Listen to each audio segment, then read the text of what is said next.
The sun pierced the dense canopy as Bruce Lee stepped into the heart of the wilderness, each leaf brushing against him like a whisper from the unknown. He had come alone, by choice. A plane malfunction had forced an emergency landing in the remote jungle, but Bruce saw it not as a disaster, but as a test. The wilderness is the ultimate teacher, he murmured, tightening his pack.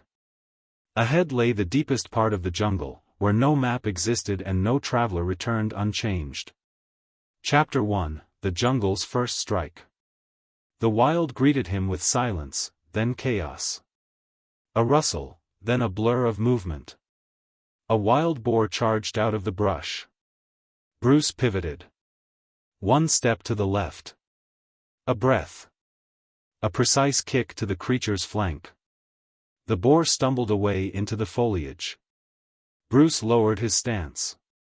Be like water, even when the world rushes at you. He continued deeper into the jungle, but now the forest watched him. Chapter 2: Learning from Nature.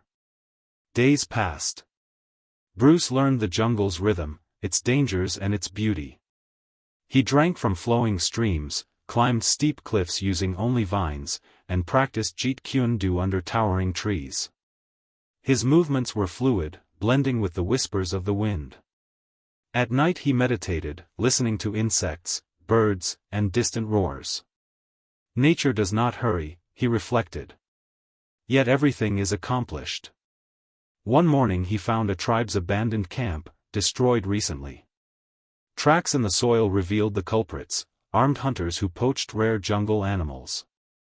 And they were still close. Chapter 3: The Poachers' Territory. Bruce followed their trail. He discovered a group of tribespeople held captive in makeshift cages. The poachers were using the jungle as a base for illegal trafficking. Bruce stepped out from the shadows. "You don't belong here," he said calmly. The poachers laughed, until he moved. He disarmed one with a wrist twist, dropped another with a spinning back kick, and sent a third tumbling with a sweeping leg. Gunshot. Chapter 5: The Dragon Emerges. When rescue planes finally arrived, guided by smoke signals from the tribe, Bruce stood at the edge of the clearing. He had survived. He had adapted. He had grown. As the aircraft lifted him above the treetops, he glanced down at the vast, untamed jungle. "I entered to survive," he said softly, "but I leave because the wilderness helped me thrive." The dragon had not just conquered the wild. He had become part of it. Chapter 6: The Whispering Valley. Days after Bruce left the tribe's village, he decided to explore the lower regions of the jungle while waiting for the rescue team to complete their scouting passes. The jungle had more to teach him, he could feel it. He descended into a hidden valley covered in thick fog. The air was cool, and the ground was moist with dew. Strange markings on the rocks caught his attention, symbols of an ancient civilization long vanished. As he studied them, a sudden chill brushed across his shoulders. He wasn't alone. A massive anaconda slid from a tree, its scales glistening. The serpent lunged, jaws wide. Bruce rolled aside, leaping onto a boulder. He controlled his breathing, waited for the right moment, then sprang forward, grabbing a thick branch and using it to guide the snake's momentum away from him. He didn't fight it, he redirected it. When the anaconda finally retreated into the mist, Bruce bowed.